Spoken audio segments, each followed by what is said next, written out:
I video der snakkede vi en lille smule om det her med autocomplete. Altså at hvis jeg laver mellemrum her, så foreslår noget Google et yderligere ord, som knytter sig til det, man er i gang med at søge. Som jeg også fortalte i videoen, så ændrer de forslag sig hen over året.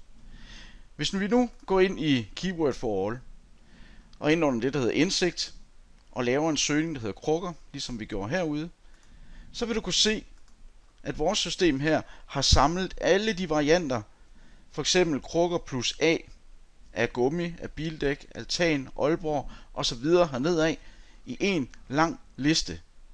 Den liste her kunne jeg også tilnærmelsesvis gå ud og lave manuelt ved at trykke på A, og så se, jamen okay, her kommer af gummi, af bildæk, altan og Aalborg.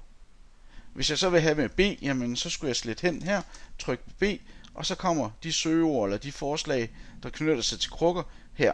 Det vil sige, her kunne jeg så minutiøst sidde og samle alle søgeordene sammen.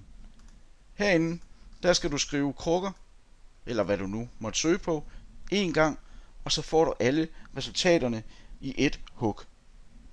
I den næste video, der vil jeg vise dig, hvordan du kan udnytte den her søgning ved at gemme resultatet, sådan at du over tid kan indsamle en masse vigtige informationer om netop det søgeord her.